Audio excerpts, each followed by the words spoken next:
Mine is bigger than yours. Trauma decomparison exposes grandiose and covert narcissists. Welcome to today's topic, ladies and gentlemen. I am Coach Tobias Forst, founder of Achilles Life Coaching, decade-long recipient of narcissistic abuse, and I've saved myself from it. And I will support you on your journey to your personal freedom. So let's recap what our goal when it comes to narcissists is in the end. We want to expose them, find them out for what they are as quickly as possible in order to avoid them, because what we want at the end of the day is peace and quiet. So let's assume the following baseline for today's video. You're engaged in communication with a single person. It's a close friend of yours, or at least someone who you consider to be a close friend. Let's say it's a man. I will refer to him as he for the remainder of the video. And in this setting of you talking to him and him talking to you, you are sharing one of your traumas from your past. That's it. We will go, for the remainder of this video, through 3 scenarios that will change who that person actually is that you're talking to. That is 1, a normal and sane and healthy person. That is number 2, a grandiose narcissist. Number 3, your interlocutor is a covert narcissist. And we will go through a 4th bonus scenario that extends to, but is not limited to, a dating situation with this person. That could be a man or a woman in scenario 4, whichever you prefer. And so, yeah, let's get started. How does this interaction with you sharing one of your traumas from your past go with a normal and sane person? Welcome to scenario number 1. This man is actively and attentively listening to you. He is interested in what you have to say and what you have to share, because he knows and understands that by you doing so will help you step by step to work through it in this process of dealing with the trauma that you are currently sharing with him. His interest is genuine, and he is tactful while displaying said interest and while asking quality questions. He will recognize that when you're stuck in the middle of a sentence, when you're trying to catch your breath, when you maybe have a forced pause while you're wiping away tears, he will know and understand and handle it in a tactful way so he does not intrude on your feelings. He will ask quality questions without the need to get every single little detail out of you, but to help you and nudge you along occasionally when he perceives that you require the next question for you in order to open up, which you're prepared for, but not yet there to speak the next words that you are about to utter. This is a healthy and sane person, in this case a man that's a good friend, that's listening to you, actively, tactfully listening to you. What follows after this talk is done, after you shared some of your past, maybe he shared some of his. Let's say in this scenario with this healthy and sane man, your good friend, you talked about a trauma that was caused by, let's say, your father. And you know that he has probably had a similar situation or some situation also with his own father.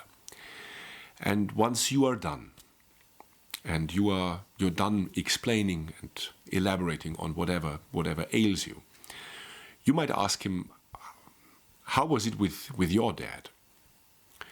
And he starts sharing. And there might be some similarities, some big differences, and at the end of the day, both of you will have shared. What follows after this talk? This good friend of yours, he will know the triggers, for most of them at least, for your trauma, for your traumatic experience. And he will do his utmost to metaphorically shield you from any such triggers that he might perceive, so that you don't get hurt. While you are doing your own work on yourself, working through the trauma over the months and years, with help, without, whichever. But he will know what to look for in order to protect you from it. Now in comes scenario number 2. There's the grandiose narcissist. He will mentally emigrate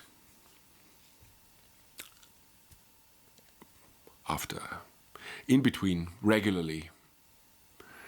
And you will see that his gaze is somewhere else. It's not on you, because this is boring to him. Why is it boring for him? Because it's not about him. It's not about the gran maestro.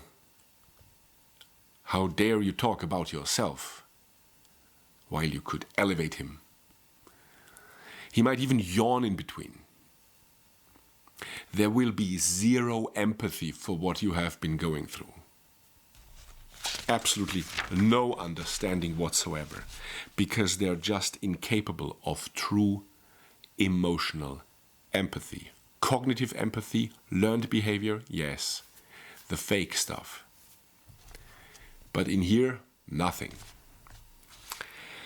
It is likely that in your talk, in scenario number 2, while you're sharing your trauma with someone who you still consider to be a good friend, who is in fact a grandiose narcissist, you will encounter his invalidation of you and his arrogance. Well, the fact that you're rummaging about this, ruminating about this for such a long time, it might seem, I don't want to call it exaggerated exactly, but all of a sudden, everything you just shared until now has been made invalid, devalued by a single sentence of this grandiose narcissist.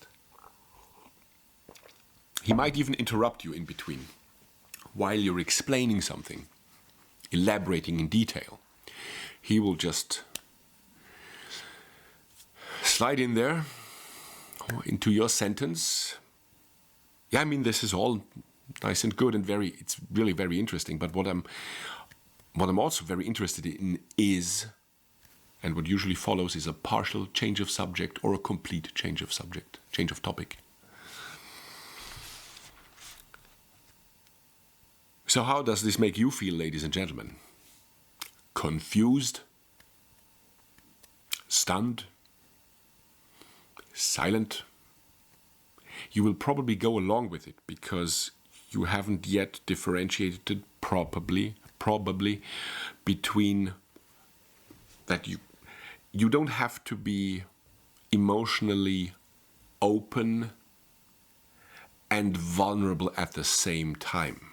You can still have your sensors on as to what's going on. How does this person act and react to what I'm currently just saying? But that is a story for another day. But you will probably be at least confused. And what follows after this talk with this person, the grandiose narcissist, is done, he will have mapped out and mentally saved everything that you shared and said, and he will use it against you in the future. Scenario number 3.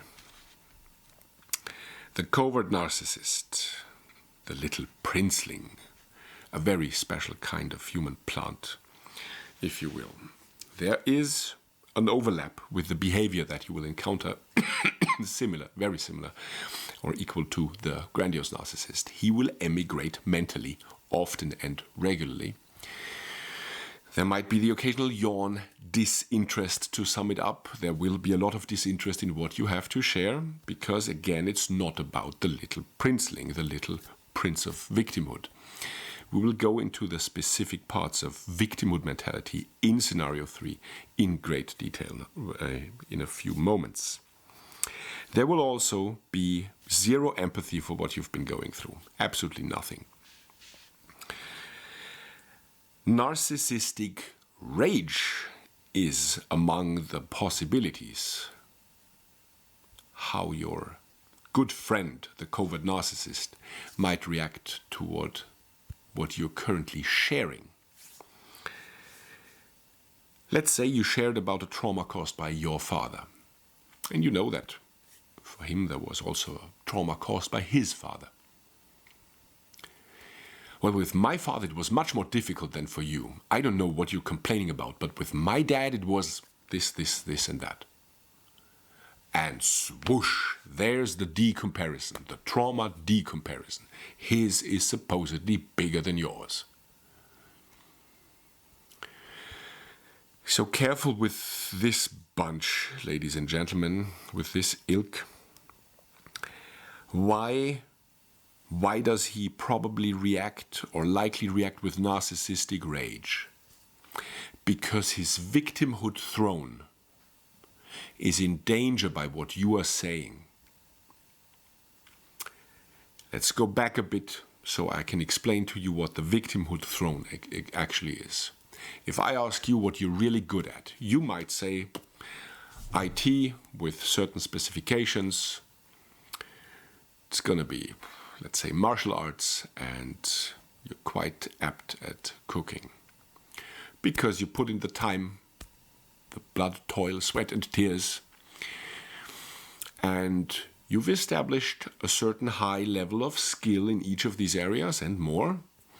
If I ask you how about your tennis skills, and you say, oh, I'm more of a, I know what the tools look like, but I'm not really good at it. Why don't you have a throne to sit on in tennis? Because you didn't put in the work, the time, the money and the effort. Fair enough, such is life. Where things we're good at and become better at, and where things we're not so good at or not good at all. Now there was a new category that seemed to emerge around 8 to 10 years ago very prominently, which is the throne of victimhood mentality. It is very prevalent, especially in Western societies. And in order to be the greatest perceived victim among victims, you don't need to put in the time, the money, the effort, whatever. All you need to be able to do is talk, talk, and talk. And this is the bread and butter of each and every single covert narcissist.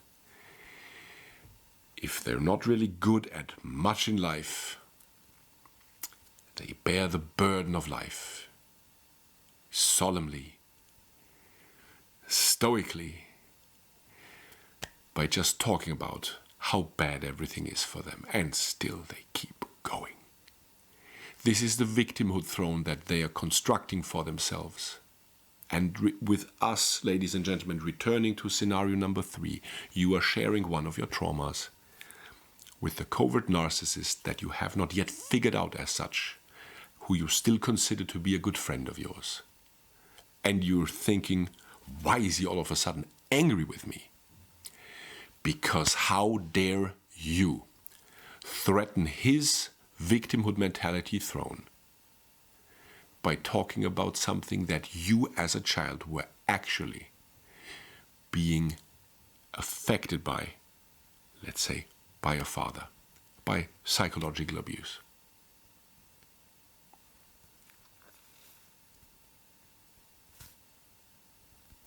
If this setting, this talk among the two of you, would happen with at least one other person or more, how dare you draw more attention from the group by talking about yourself instead of elevating the little princeling over there? this cannot stand. In his world, in his solipsistic, man-childlike world, this cannot stand. So what happens after this communication, after this talk that you've had with him? Same as with the grandiose narcissist. Everything about you, what you said, how you acted, you behaved, will be mapped, saved, and it will be used against you. Bonus scenario number 4. Extending to but not limited to your dating life. The person might now not necessarily be a man, it could also be a woman, whichever you prefer, ladies and gentlemen, in a dating setting or also in a friendship setting, family setting, job setting. Just be mindful that there is a huge difference in behavior towards you compared to scenarios 2 and 3 that we just talked about. This person, I will refer to him as a he, could be a she, but still, he will be at his utmost capacity of paying attention to you. Every single detail about you while you're sharing one of your traumas from your past will be etched in mental stone. What you're talking about, your choice of words, your breathing, your facial expression, your body expression, pauses, voice, pitch. Do you have difficulty finding particular descriptions for what came next during this traumatizing event? The radar stations will be at peak performance, and they will seem super attentive to whatever you're sharing with them. The questions, same as with the sane person, will include quality questions to get more information out of you. And in addition to that, and to differentiate it from scenario number 1, some questions will feel like someone's actually trying to drill into your mind to get out this detail and that detail and this and some more. Things that are not of the utmost importance to you while you're sharing this, but still he tries to get them out of you. And that might be hours or days later when you're thinking, when you're coming sort of to your senses again, if you will. Did he really ask this and that? Oh gosh, did I? I shared this, and why was that important to him? I shouldn't have said that. That didn't really matter. Or that was too personal at this point in time, but I still shared it.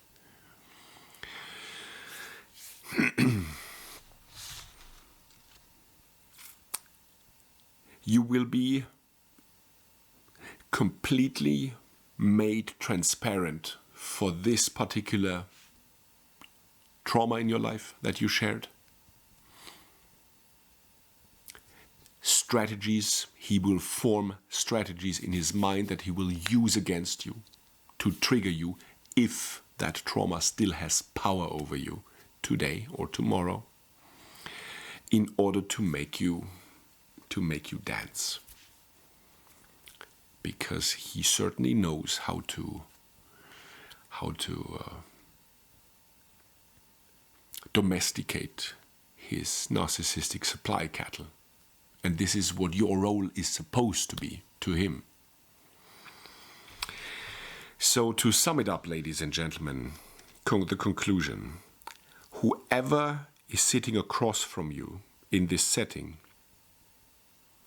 you will find out usually only over time in a sequence of interactions. It will be rare, but not impossible, to find somebody out very soon, very quickly. So time is certainly a factor in there. what you need to do, what I like you to take away from this video today is always pay attention. Number one. And number two, listen to your gut feeling and your intuition. Should you happen to regularly or irregularly have dreams about such situations, deal with dream analysis, because in this case you might have the capability that your subconscious detects facts in the now. They are not projections, they are facts detected in the now, and they will be uploaded to you in picture form, either during a power nap or during your night sleep. Whichever it is, pay attention and rely on your gut feeling. It will not lead you astray. And first and last but not least, as I just concluded, that time is a factor. Use it. Use the fact that time is a factor. How can you do this? Do not overshare too soon, ladies and gentlemen. I implore you. Whatever constitutes you, your life, your character, the person you're talking to needs to earn this. They need to earn this. This will happen over time. You can grant them a bit of information here, a bit more insight into you there.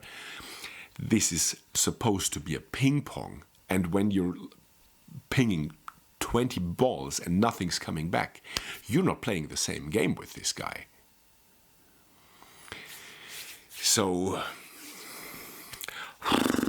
easy, ladies and gentlemen. Please take it slow when it comes to sharing, especially if you haven't had a person in your life that has been listening to you attentively. And all of a sudden there's someone, some miracle person, or disguising as one, and you think, I can now share, and while I'm at it I can overshare. Take your time, ladies and gentlemen, and always be mindful that when someone, while you're sharing your trauma, and someone puts their trauma either above yours or tries to minimize what you've been going through, they're bloody likely to be a narcissist. And those people don't have a place in our lives. Be your own hero and be your own heroine. Thanks for watching. I'll see you next time.